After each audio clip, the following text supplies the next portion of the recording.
given we're all scientists at this table, we know that work is really understanding how the Earth works. But I don't really think about Earth when I look at Antarctica. I think about ice. So what on earth are you doing down there as a rock scientist? Oh, look, that's a very good question.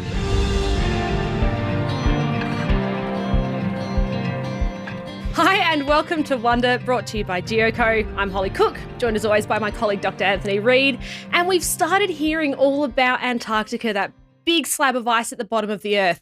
But as geos and kind of as people who want to understand how the ice sheet works through time, we need to understand the deep Earth. We want to look at what's underneath all that ice, the beautiful rocks and the beautiful continent sitting underneath it. So today we have Dr Jack Mulder, who is one of our fellow modern-day polar explorers, to tell us all about his field season in Antarctica and the science behind it all. It's great to have you here, Jack. Thanks for joining us. It's so good to have people in the studio and be able to chat with you about geology and tectonics and all kinds of things. So you've been to plenty of places across the world to do geology. You're telling me about places like at Tasmania, remote parts of Tasmania, places like Western US and the Grand Canyon, parts of Western Australia, which sound pretty remote. You obviously don't have a problem with remote places.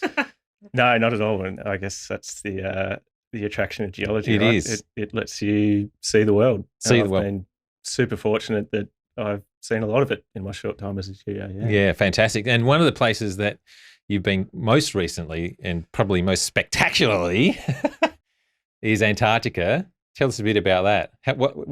What were some of the amazing things about being that far down south that you found for? Yeah, well, I guess Antarctica was the last one on my bucket list. So I've kind of done field work on every continent. So, fantastic. You know, bottom of Grand Canyon, rafting down the Colorado River, been up to Everest Base Camp, looking at rocks up in the Himalayas, Oman, Africa, all these awesome places. And yeah, that Antarctica was always that last one to kind of check off the list. Look at that grin. Look at that little grin. Haven't you peaked too soon? Like I'm not saying. Yeah.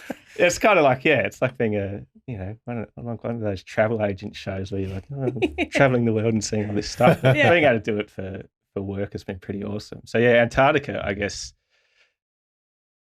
I think it has to take the cake as far as spectacular remoteness and I guess scientific interest as well. Yeah, right. Super fortunate to have spent the summer down there. Yeah. And when we say remote, are we talking like, I feel like in geology in particular, there's different degrees of remote. Yes. What are you talking about here with your Antarctic expedition?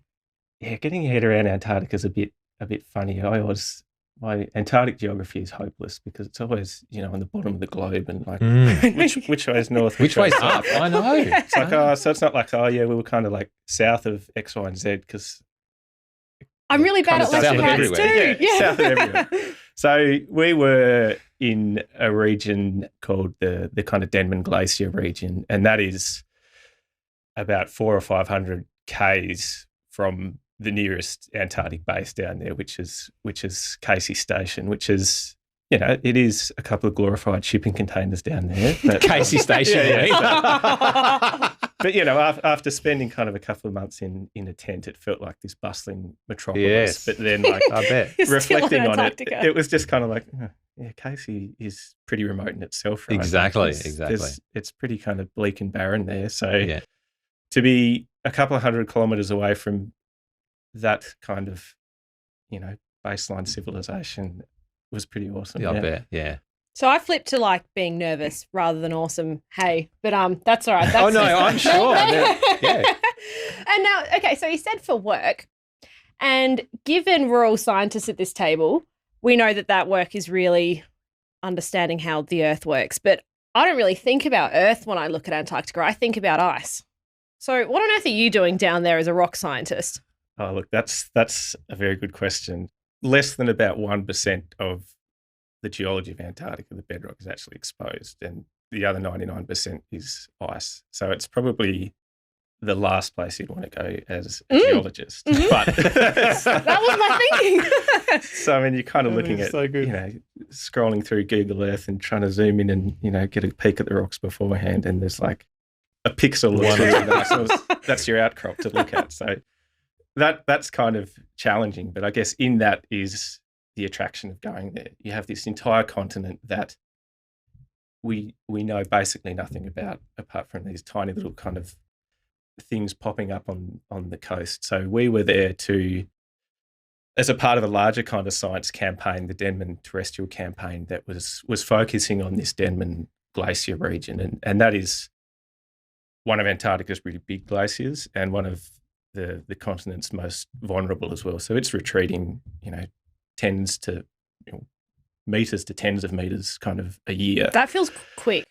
It's quick, yes, and there's a massive volume of ice in that area that is obviously retreating pretty rapidly, and fundamentally we don't know why that is. So the Denman terrestrial campaign was all about trying to get some of that really important baseline data to actually figure out, well, how fast is this thing retreating? What's influencing that retreat? And how is the broader kind of environment around that area, and as of Antarctica, a whole kind of responding to those processes as well. So as the geologists, we were down there to look at the tiny little outcrops kind of popping up throughout that area to try to understand how that bedrock geology is actually influencing what the ice sheet is doing in that area.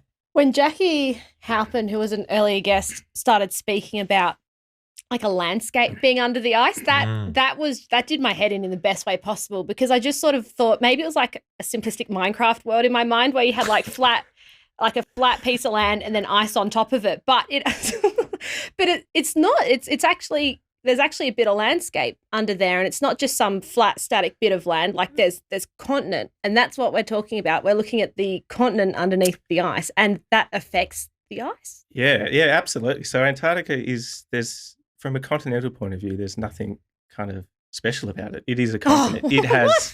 It has mountain ranges that are kilometres high. It has valleys that are kilometres deep. It has, rolling hills and plains and stuff, but they're all just sitting locked under, several kilometres of ice. But they're still in there and they're still there, preserved, but you just can't see it. And is that someone like Kate? Kate can see that with her geophysics. Is that sort of? Yes, that's the aim of looking at through the ice using some geophysical methods. Were you involved in any of the geophysical processes? I'd call myself an honorary geophysicist. I'm going to say that's a brave call. I wouldn't even call myself that. tried to outsource most of that, but I got to carry around machines and press buttons. You carried machines. Okay, you're a geophysicist. Yes. So if you're not doing, if your main work isn't the machine work, so you say you find that pixel, you find that 1% rock, then what? Then what do you do? How do you get anything from that 1% rock? Yeah, so that's kind of one of our roles was, as you said, the people like Kate and the geophysics team have spent a lot of time and effort collecting these big kind of airborne surveys and kind of groundborne surveys over the ice to kind of look through and figure out what the geology is, have a guess at what the geology is kind of sitting under the ice. And I guess one of our roles as the Geo Party was to actually ground truth some of those geophysical signals. So it's, you see these nice colourful geophysics maps and somewhere they kind of pop up at the surface and you go and look at that little outcrop and you characterise its geology. So for, a lot of the sites we went to, we were kind of going in blind. So all we had to go off was, some blurry Google Earth pixels or something like that. Wow. So some of these places have not been visited before? Yeah, so some of the sites we went to down there have no recorded visits before. Wow. And the recorded visits prior to that were 100 years ago when Douglas Mawson's expedition was going through that area. So there's been not a lot of, human activity down in that part of Antarctica, but probably kind of funnily a disproportionate amount of the people who have been there have been geologists. So well, I'm sure it's kind of cool to contribute to that legacy in a way, I guess. Yeah. So, all right. So you're looking at your little pixel, your 1% outcrop of rock that it's very likely no one's been there before. And then you chuck a left and you see the ice to your right. I'm still trying to piece together how the land underneath the ice can possibly affect what is such a massive system of ice. Like, what's that that interplay?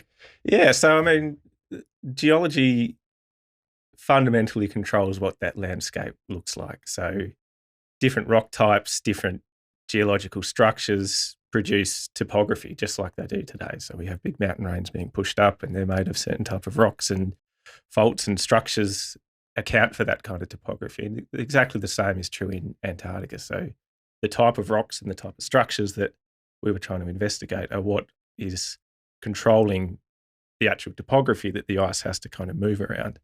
The geology itself, we know all rocks are the same, which is kind of what the ice modelers assume. But that's true, isn't it? We know that, right? That's a really important point. We just instinctively, through our geological training, understand that a rock A and rock B are totally different, can be totally different. Yeah.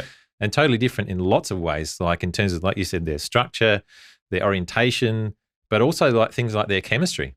Yeah, absolutely. So, yeah, the rock types itself. So there's, orders of magnitude differences in even basic things like how hard rocks are. So if your glacier is ploughing through a nice sedimentary basin, it's laughing. It'll go. It's off. It'll go on the highway speed and just plough through that stuff. But if it comes up against, a big hunk of granite that's really hard to erode, it'll flow around it. So the actual rock types as well as the topography are controlling how fast the ice is kind of moving and where it can actually move. And the composition of the rocks as well is kind of another layer on top of that. So rocks produce heat, and obviously that's a pretty fundamental process if you're thinking about how glaciers are moving. So, really basic things like whether there's liquid water sitting under the base of the ice sheet separating it from the bedrock has a massive influence on how fast that ice can move around. So figuring out what the actual rock types are and then collecting a bunch of samples and trying to understand their chemistry and their kind of heat production and their kind of geophysical fingerprints as well is something that was what we were really trying to focus on when we went to these tiny little outcrops. We've had a couple of science fights on the episode before where we've got a researcher opposite us who kind of sheepishly brings up something they know is controversial and doesn't make eye contact. And that felt like the ice models and the dynamics of how ice works. I'm with you. I was a little bit shocked to sort of reflect on the fact that we take the fact that like rocks are diverse and Earth is diverse, but that's kind of just one input into a model. And then we've got one of the fastest retreating glaciers on Earth. We need to understand every complex bit of that. And the complex bit of that is actually the rocks that it's moving on top of. Yep, 100%. So how much heat do these rocks produce? I mean, you're not frying eggs on these things, are you? No, definitely not. Oh, again, this is what they might take my honorary geophysicist away from me. Be brave, Jack. You said it. I'll walk that back. Yeah. I can't give you a number, but it's enough over the kind of volume of rock that you're talking about to make a, tangible difference in what the ice is doing above it. Yeah, you're not frying eggs on it, but a few little milliwatts of energy coming out of the ground is enough to make a but what a difference. concept. What an absolute concept to someone perhaps who hasn't heard before that you're right, you don't go ouch, but that some rocks chuck off heat and that affects if the ice on top of it is going to melt. I'm sorry, I know that sounds kind of dumb to say out loud, but I think that if I hadn't been trained in geology, I would go, that is wicked. Well, I wouldn't believe it, to be perfectly honest. Rocks are not hot. Yeah, exactly. So on this question of heat, what's heat? What's heat in geology? When you say rocks give off heat, what's that mean? Yeah, so we're really talking about radioactivity. So tiny little amounts of uranium and thorium and potassium, those kind of radioactive elements are present in rocks in kind of different proportions depending on the type of rock. And just that tiny amount of radioactive decay in those rocks is enough to produce a substantial amount of heat. So it's not kind of, we're not down there in hazmat suits or anything like that. But different rocks have different concentrations of those tiny little radioactive elements in them. And that's, over large kind of spatial scales and time scales, that cranks out a fair bit of heat in the end. And now those elements, you mentioning them brings me to another point that I wanted to discuss with you, and that was, okay, so you're interested in the Denman Glacier as a current sort of system, but I know geologists often have kind of more than one reason for doing some field work, and I suspect that you do too. Antarctica as a continent, let's just put the ice to a side. Ignore the several kilometre ice. Sorry, ice, and everybody's interested in it. But just for interest's sake, let's just put that to the side. Okay, so you've got an entire continent under there that we know very little about, and you're going to one of the few places that is where the rock is actually exposed. Now, what is important about understanding things like the radioactivity, things like the age of those rocks, and how do you kind of what's the significance of understanding those things? And were you going down there with a bigger picture in mind as well?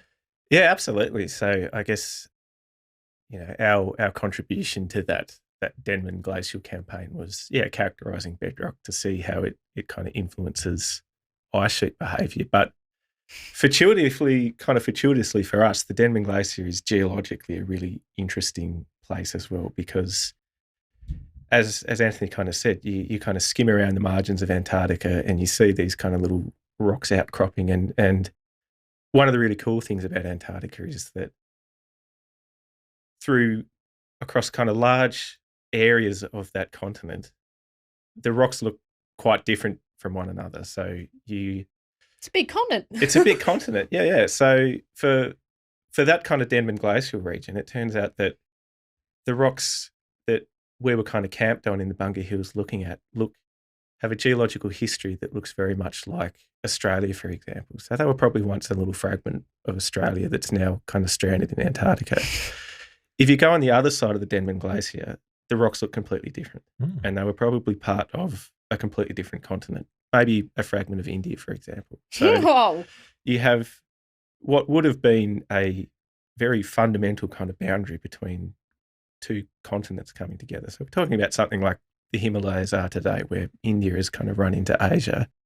We would have had a similar kind of setting in Antarctica maybe 500 million years ago. So we were really interested in figuring out if we could understand a little bit more about that system. So it's one of the kind of few places on Earth where we suspect there's been one of these giant kind of continental collisions, but we basically know nothing about it. We can't even kind of draw a line on where one continent starts and the other kind of ends. I bet you people have drawn lines. Oh, there's plenty of lines. I was just thinking, when you said that, I was thinking maybe you're not confident. I bet you somebody's put their line, and then everyone's written papers to debate that line, and then there's another paper saying that the line's over here. Yeah. But why is it so uncertain? Why can't you say, there's continent A and there's continent B? Why can't you draw your line, Jack? Well, it's uncertain because we just have so few kind of geological constraints on that area. So we just don't know enough about a lot of the rocks in that kind of area to figure out, which, continental fingerprint do these things have, and even, how did those rocks form? So how did you know one part of that was part of Australia and one part is so India? There's all kinds call. of. How do you know? Yeah, well, how do you know? Yeah, flip a coin. No, no. There's. But you better hope your students didn't just hear that when you're writing their exam questions. Flip a coin. Quote. Yeah. Yeah, I probably say that Professor to my students Mulder. more than I want to admit. No, look. So,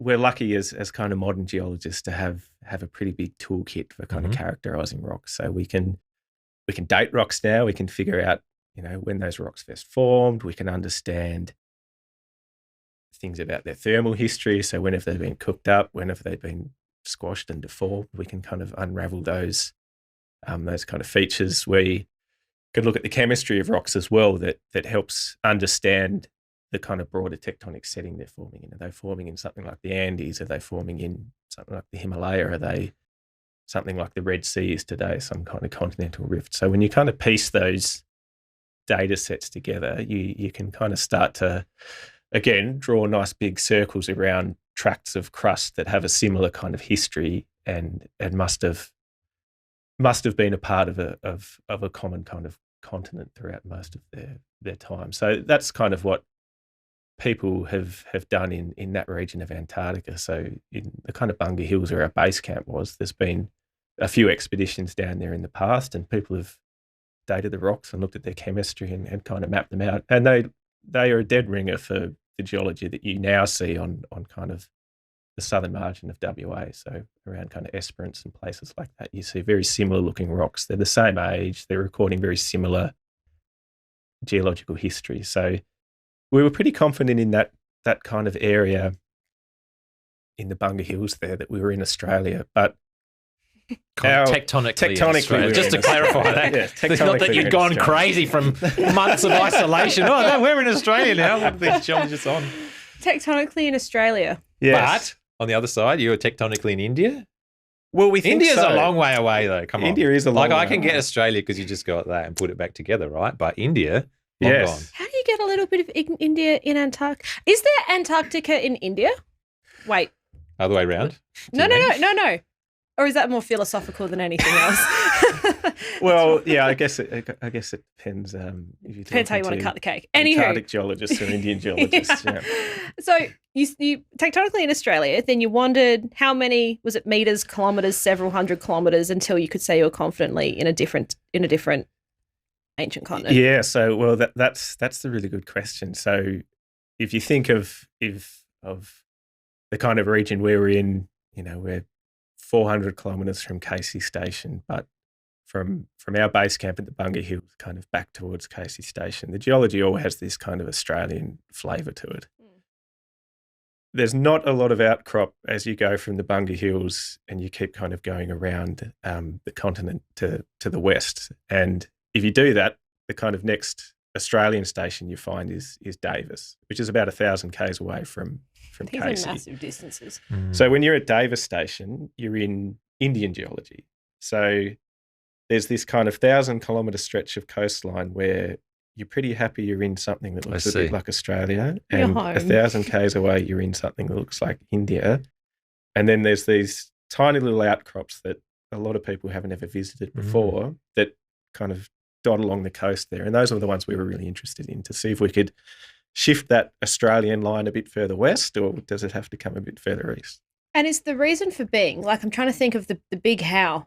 Why is that the case? And is it that sort of 500 million-year-old mountain, big, massive mountain building collision event? Like, that's, I feel like we skipped over how cool that was. I just heard you drop that this like unique big collision event, big mountain range, 500 million years ago. And is that our reason for why we can talk about two different continental rocks? Yeah, exactly. Yeah. So there has to have been a reason. Yeah, pretty significant event to account for the fact that you have two kind of groups of rocks that, 1,000 kilometres of coast between. But the geological histories of those two different parts of Antarctica are completely different until probably about 500 million years ago, when they assembled into their positions that they are now in Antarctica. Yeah. And that mountain range, why did that come about? What was going on? What was the Earth doing to make that happen? 500 is always one of those numbers as well that often pops up, and it's sort of about the time when life was getting into a real. Yeah. We had Marissa Bass last year talking with us about the Cambrian. It's around that time. Yeah, Lots of things 500 happening. million. Yeah, that's exactly right. Yeah, so around kind of 500 million years ago, we had a lot of the continents as they were then were starting to kind of collide into each other and make this larger continental landmass called Gondwana. So we, in the kind of Denman Glacier area, we're looking at the kind of the Indian bit of Gondwana colliding with the kind of Australian bit of Gondwana as they are today. And as we know from looking at the present day Earth, when you run two continents into each other, you get a pretty spectacular result. And that is big mountain ranges, like things like the Himalayas, the Alps, is the kind of same scale, same kind of process we're talking about.